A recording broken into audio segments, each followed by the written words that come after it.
Kita mulai. Assalamualaikum warahmatullahi wabarakatuh. Terima kasih atas kesempatannya. Di sini saya hanya ingin sharing gitu ya, bagaimana keuangan Indonesia di era fintech dan kedepannya itu seperti apa. Jadi kurang lebih nanti kita akan bahas mengenai latar belakangnya, lembaga keuangan apa yang ada, kemudian ada pasar modal komoditas, lembaga pensiun, koperasi simpan pinjam, asuransi. Nah, di situ juga ada bea pajak dan bea cukai. Dan faktor yang akan memonitoring compliance-nya, terutama itu regulatory teknologi dan support teknologi. Ya, sebelum kita jalan kepada dengan namanya keuangan itu, yang paling penting diperhatikan filosofi keuangan itu adalah pertama safety. Ya, jadi kita jangan bicara, wah ini bakal untung segini, bakal untung segitu. Tapi yang paling penting adalah apa yang kita investasikan itu balik. Jadi jangan terbujuk rayu oleh return yang tinggi tapi resikonya nggak jelas. Kalau di agama itu namanya goror, tidak jelas. Ya, jadi safety itu penting. Jadi prinsip utama dalam investasi adalah safety. Jadi apa yang kita investasikan atau bidang keuangan apapun itu harus diperhatikan bahwa itu aman. Kemudian kita baru bicara tentang aspek untung, ya, aspek untung. Setelah itu ya kita bisa lanjut ke distribusi. Artinya ini hasil return-nya ini mau diambil sekarang atau mau reinvestasi. Ini saya dapatkan dari Pak Budi Hikmah, orang Bahana Investment. Nah, balik lagi ke fintech. Apa sih yang disebut dengan fintech?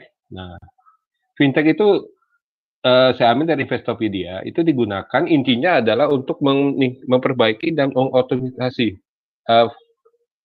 itu daripada pelayanan keuangan, services dari financial system. Ya, jadi dia itu tujuannya adalah untuk mengutilisasi, membantu perusahaan konsumen untuk memperbaiki manajemen daripada operasi keuangannya, proses dan sebagainya. Dan ini menggunakan teknologi. Jadi fintech itu memang kombinasi daripada financial technology. Kembali ya, kita melihat latar belakang tadi. Kita lihat lagi perkembangan fintech dan kondisi terkini keuangan Indonesia. Nah, kemudian kita akan melihat tantangan dan harapan yang ada, pemanfaatan fintech untuk kemajuan dan keuangan Indonesia saat ini. Serta garis besar aja, bagaimana sih manfaat teknologi IoT yang sudah di sini menjadi AIoT. Tadi IoT ada Internet of Things, kemudian AIoT, Artificial Intelligence of Things, dan blockchain untuk dunia keuangan. Oke, kita mulai dari fintech map dari Indonesia sendiri. Pelayanan keuangan kan ada banyak kan. Salah satunya adalah payment. Pembayaran ya kita sering lah. Kalau sekarang kan zaman sekarang kan bayarnya pakai OVO, pakai banyak lah OKP dan sebagainya. Kemudian lending. Lending itu kan sebenarnya fungsi intermediasi dari perbankan. Tapi karena dianggap ruwet, maka orang fintech bisa ngambil kesempatan di sini. Ya, pakai dana mas, pakai iGrow dan sebagainya. Jadi dia bisa menjadi semacam fungsi intermediasi. Kalau bank kan depositor atau yang menabung, perbankan dengan debitor. Nah, di sini nggak bisa kecil-kecil atau nggak bisa yang belum bisa terbukti. Nah, itu bank rada susah tuh. Ataupun kalau bisa kadang-kadang ribet, suka dimintai kolateral.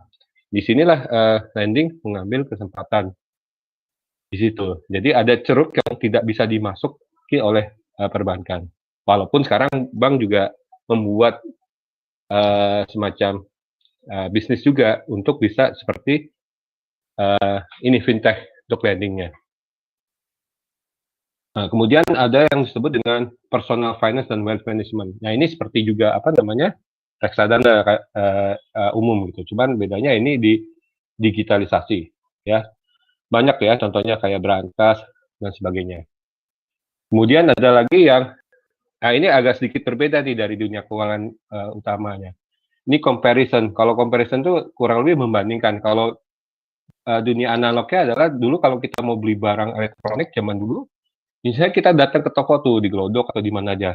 Pak, harga HP-nya berapa? Oh, di sini segini, segini, segini.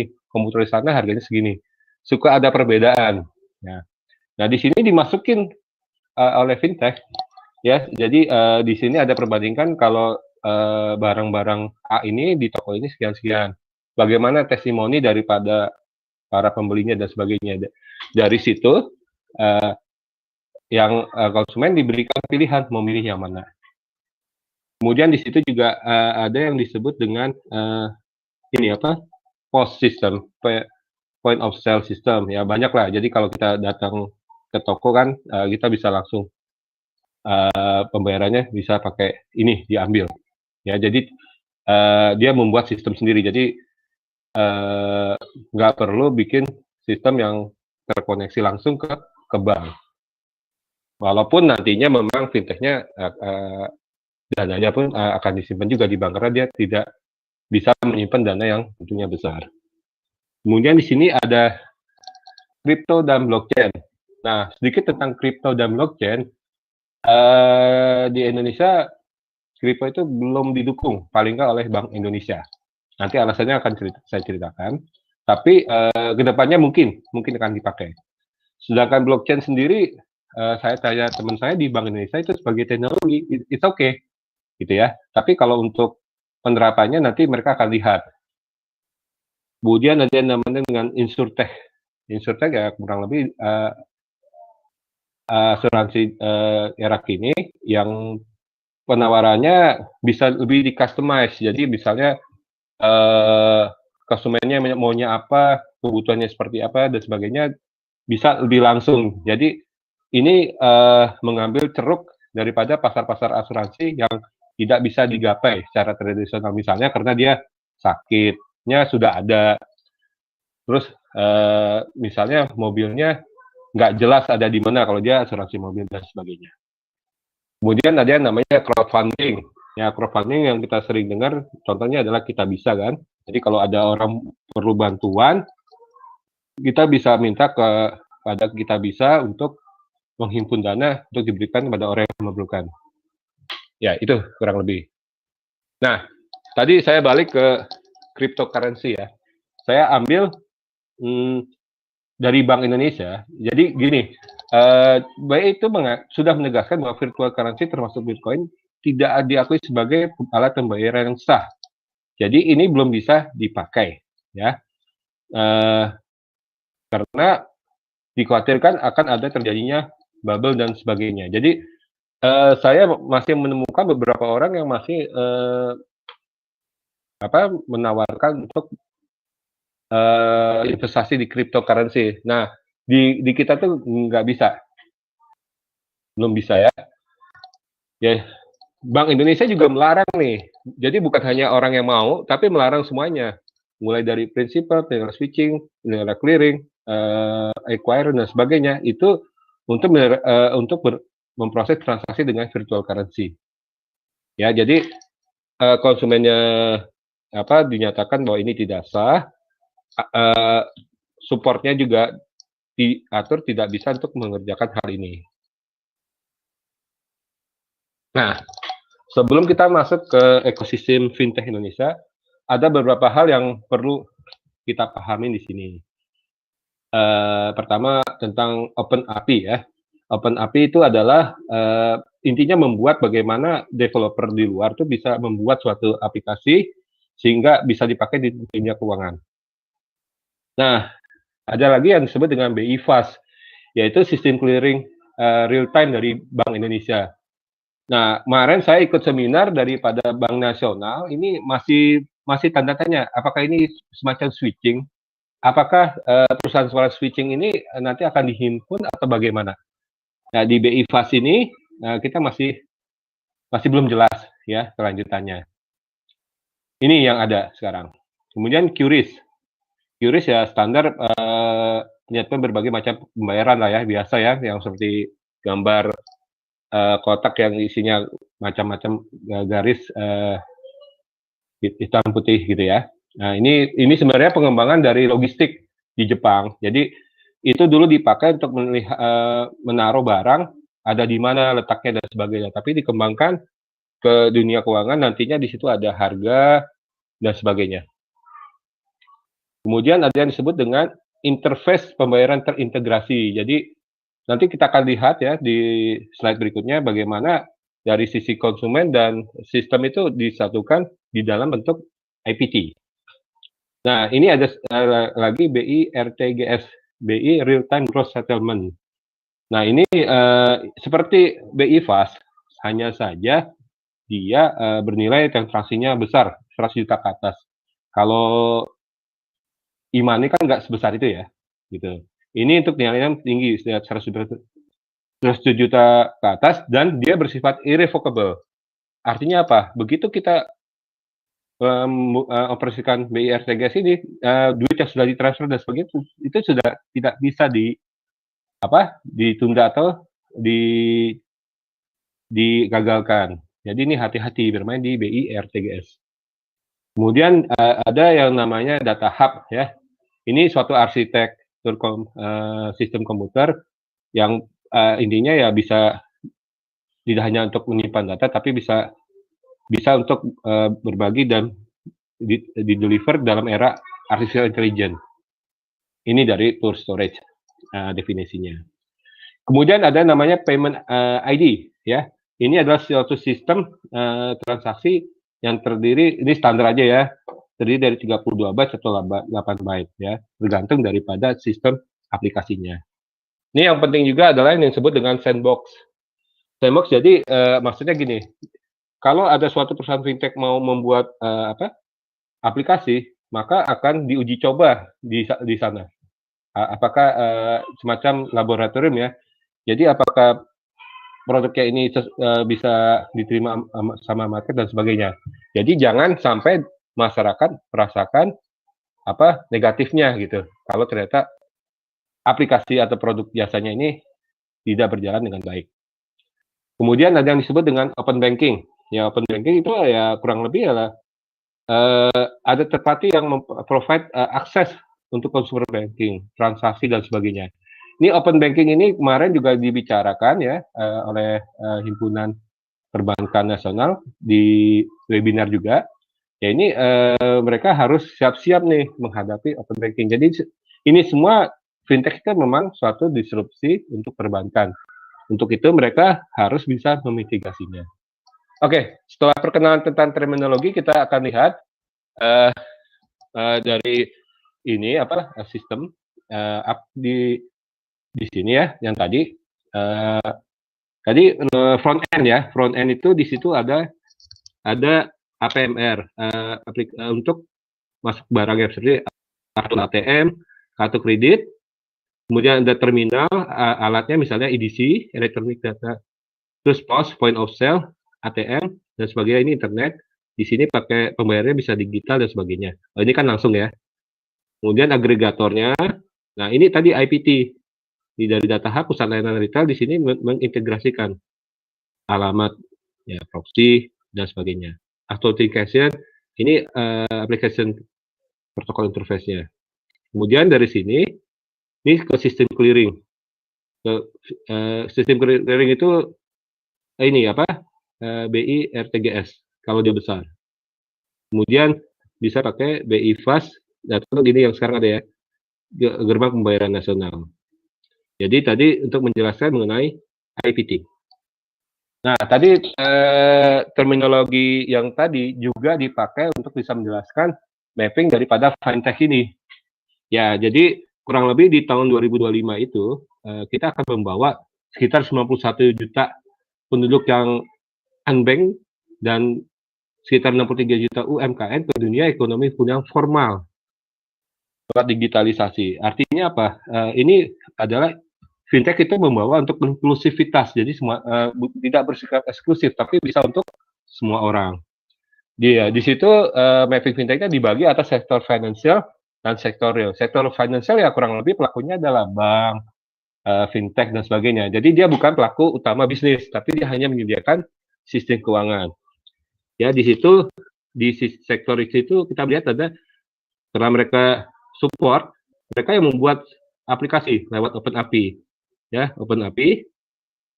Kemudian di sini IPT-nya ya, kemudian API. Di sini mereka membuat tentang BI Fast. BI Fast ini untuk sistem clearing cepat yang di bawah 100 juta, tidak pakai RTGS ya. Jadi untuk sektor finansialnya nih kita lihat di sini. Kita lihat di sini ya, bahwa dia hanya dipakai di sektor finansial yang sifatnya tidak besar di sini, fast. BI Fast. Kemudian di situ ada lagi tentang data hub. Kalau kita lihat di sektor real itu terutama sebelum aplikasi itu masuk, tadi ada sandbox-nya, jadi ada semacam laboratorium. Kemudian di situ ya pasti ada QRIS, dan di situ ada juga elektronifikasi, artinya tadi misalnya pasar atau UMKM yang belum mengerti tentang fintech akan digitalisasi. Jadi kita bantu dari untuk interface aplikasi maupun device-nya agar bisa masuk ke dunia fintech.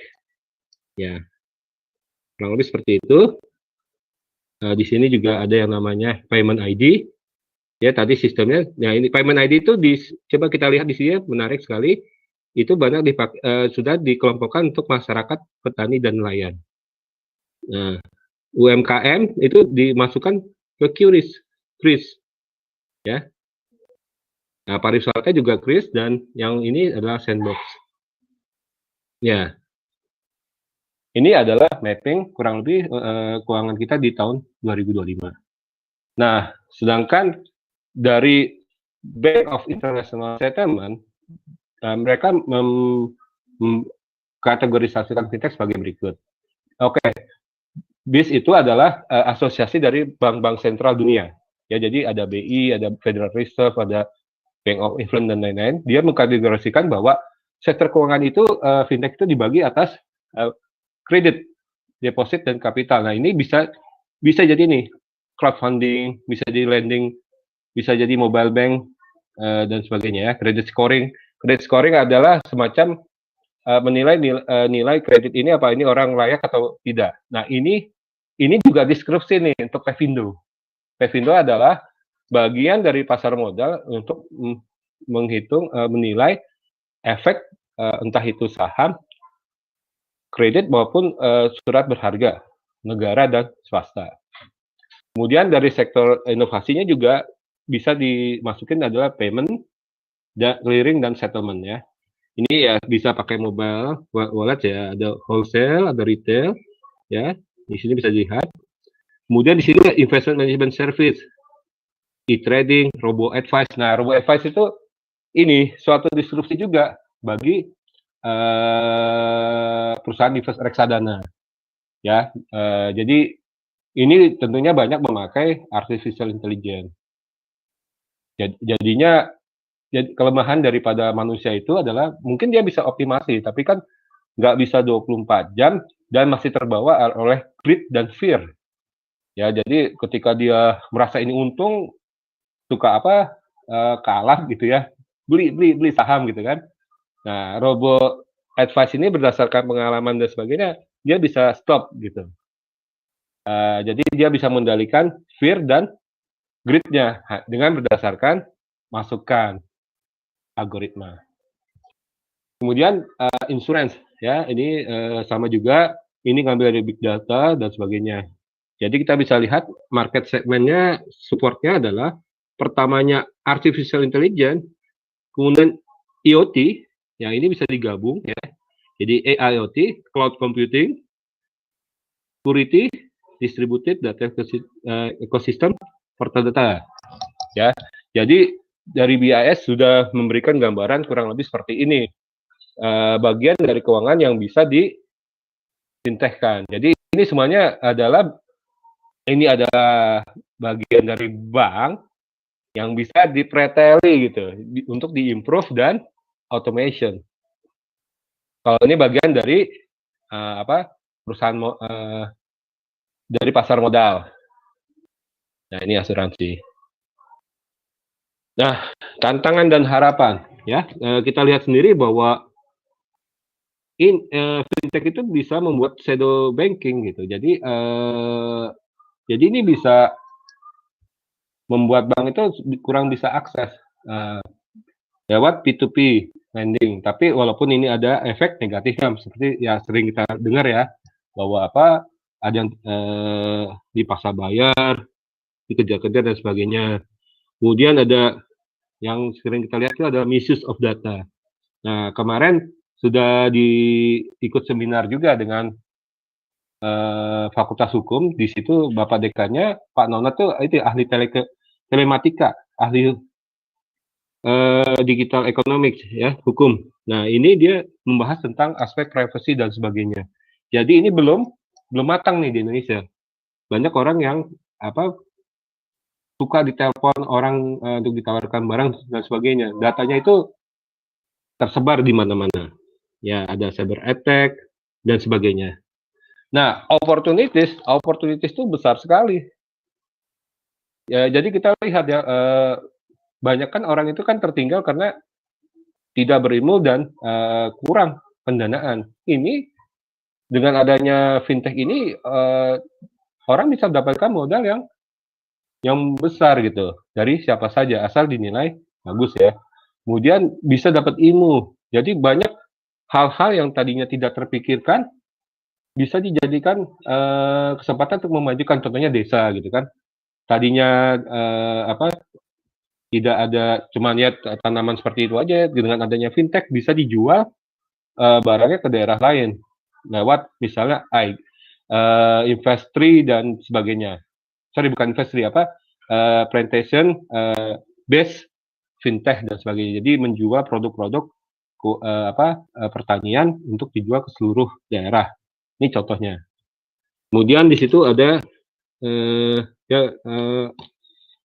kemarin dari seminar juga dikemukakan bahwa ada penelitian bahwa dengan adanya investasi di dunia fintech sekian persen akan meningkatkan ekonomi sekian persen. Contoh, misalnya gini, dengan berkembangnya misalnya gini, dibuat perusahaan fintech kooperasi simpan pinjam, tapi fintech gitu ya di suatu daerah. Nah, karena petani punya uang, mereka bisa menjual barangnya dan dapat penghasilan. Dengan penghasilan itu, mereka bisa membeli barang di daerah tersebut. Jadi ekonomi dari itu meningkat karena pedagang barang, katakanlah pedagang barang makanan, bisa naik pendapatannya dari pendapatan petani simpan pinjam tadi.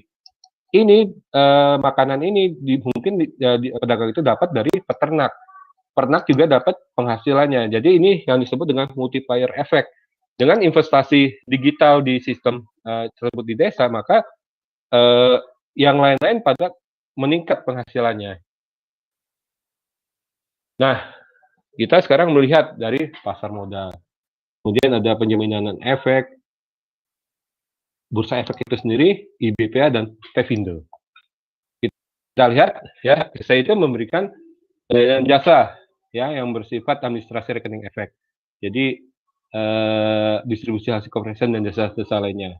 Kalau BI sendiri, Bursa Efek Indonesia itu mengatur bagaimana terselenggara perdagangan efek yang wajar.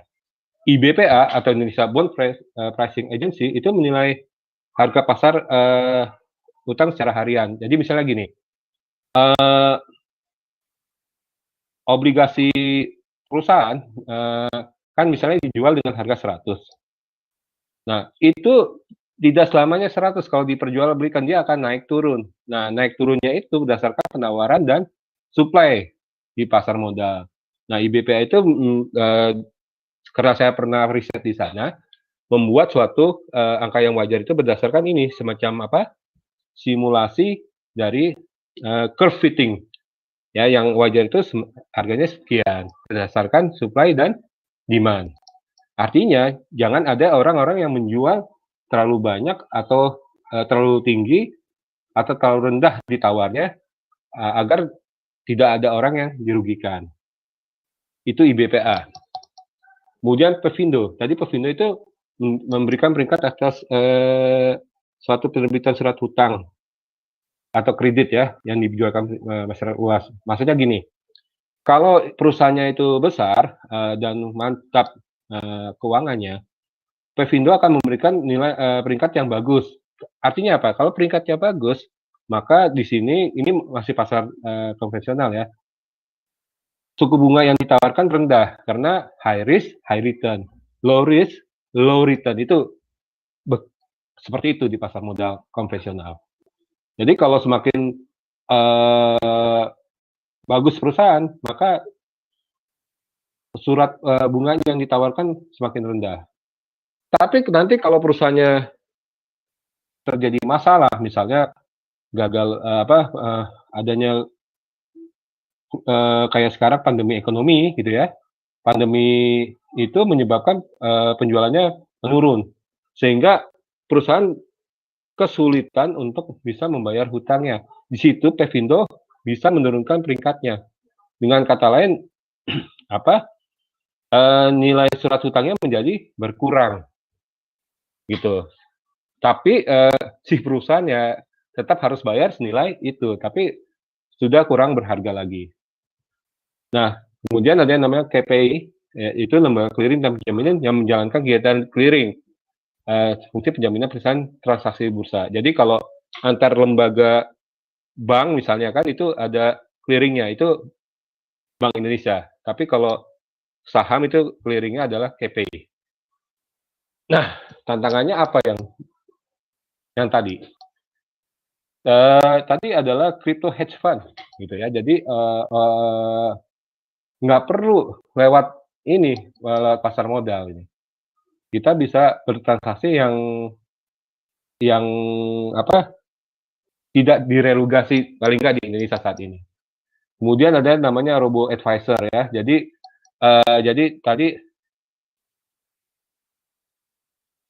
tadi apa yang namanya Pevindo, yang namanya BPA nggak perlu lagi nih. Orang ada robo advisor gitu kan, bisa mengendalikan grid dan fear gitu kan. Nah, nanti kita lihat apa begitu sih, bagaimana IBPA dan Pevindo bisa memitigasi disrupsi ini. Kemudian lembaga pensiun dan tantangannya. Nah, lembaga pensiun itu ya yang sering kita dengar kan banyak katanya penyalahgunaan dana ya. Udah kerja capek-capek, duitnya ditaruh di situ ternyata dipakainya jadi hilang gitu. Nah, ini dengan adanya fintech diharapkan keamanan dana, data dan optimasi itu jadi lebih baik gitu. Jadi ini bisa diganti robot lah kasarnya begitu gitu. Ya kan? Bisa diganti robot gitu. Jadi lembaga pensiun pun harus bisa memitigasi permasalahan yang ada. Kemudian koperasi simpan pinjam. Nah, sebagai pemerhati dunia keuangan gitu ya, mereka pinter ini koperasi simpan pinjam dan Bundas. Alih-alih menguasai bersaing dengan fintech, mereka kerjasama dengan fintech. Kenapa? Ya kalau fintech kan sampai di aplikasi aja, tapi untuk benar-benar memastikan orang bayar, orangnya benar dan sebagainya kan harus ada orang yang turun. Nah, koperasi simpan pinjam dan BUMDes itu adalah badan usaha milik desa. Itu bisa bekerja sama dengan fintech untuk bisa melayani rakyat di desa. Di sini yang udah jalan adalah Icon. Ya, dia masuk internet desa. Kerjasama ada juga kerjasama dengan Menkominfo dan lainnya ya. Ada ini ya. Di sini ada Jabar.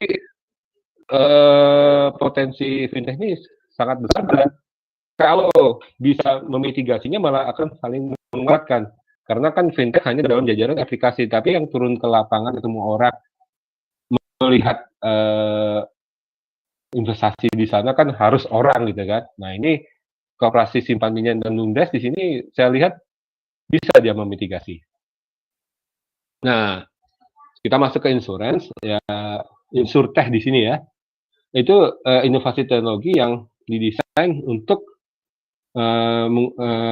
squeezing saving dan meningkatkan efisiensi ya dengan memakai teknologi. Jadi caranya adalah ya itu apa namanya pakai AI gitu, artificial intelligence untuk menghandle masalah broker, mencari polisi yang bagus seperti apa gitu ya.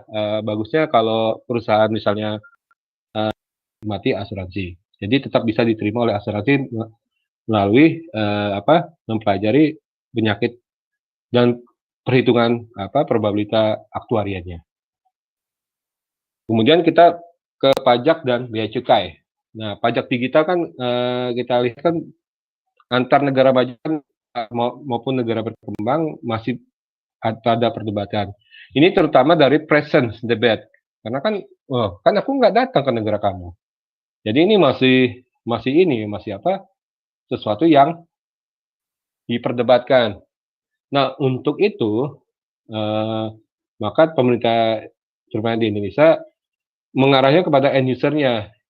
Ya, jadi dengan end user-nya itu oke, kamu tinggal bayar. Kita tahu kan sekarang Google gitu kan, itu sudah diharuskan membayar lewat tagihan kepada konsumennya. Kemudian bea cukai dia bisa yang saya lihat sudah mulai memanfaatkan fintech lewat teknologi. Dia mau tahu country of origin. Jadi apa benar nih barang ini diimpor dari negara A? Maksudnya gini, Indonesia terlibat perjanjian namanya free trade agreement, misalnya dari Cina gitu ya, bahwa kalau barang dari Cina ini untuk bahan baku impor tidak terkena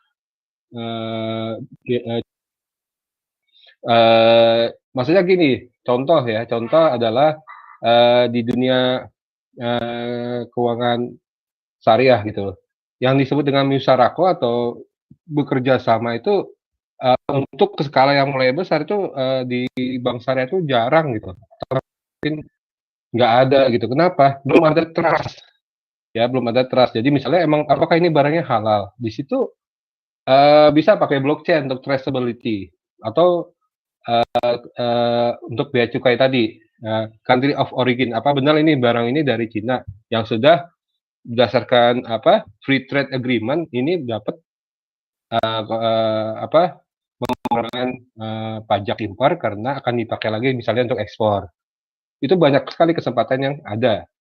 Nah, penegakan hukum untuk kenyamanan fintech tersebut harus disupport dengan teknologi, tidak bisa dengan yang namanya himbauan dan sebagainya, nggak bisa gitu. Jadi misalnya kalau ada perusahaannya yang melakukan pelanggaran, ya kan tadi diperlihatkan di sini bahwa kalau ada risk factornya itu akan dianalisa dengan big data, analisis, social learning, social intelligence ya, untuk difokus, monitor dan sebagainya. Dari situ bisa diberikan suatu eksekusi untuk misalnya menutup atau menutup perusahaan ataupun komunikasinya diputus, misalnya seperti itu, bekerja sama dengan Menkominfo dan misalnya dengan OJK dan Bank Indonesia. Kemudian kolaborasi internal dan multilateral itu menjadi kunci keamanan kesuksesan fintech global. Kenapa? Tadi kan karena ini udah global dan sebagainya. Jadi berbagai sistem yang ada, entah itu sistem keuangan, aplikasi dan ada itu harus seamless gitu dan harus aman agar bisa saling berkomunikasi dan harus aman juga. Kemudian ini ada potensi pasar yang besar sekali karena beribu-ribu terutama desa di Indonesia itu banyak yang belum mengenal fintech dan internet. Antara lain karena belum adanya listrik atau listriknya cuma sebentar saja dan sebagainya gitu. Kemudian ini juga merupakan peluang untuk lebih maju dan mandiri. Kenapa? Karena kan orang tertinggal tuh biasanya ada dua, karena kurang modal, kurang pengetahuan gitu kan, kurang knowledge dan kurang lingkungan yang mendukung. Di sini dengan adanya fintech itu bisa menyediakan mulai dari service knowledge ya, kemudian akses modal dan bahkan lingkungan atau asosiasi yang kondusif untuk bisa berpeluang untuk maju dan mandiri di sini. Demikian saja. Terima kasih atas waktu dan kesempatannya.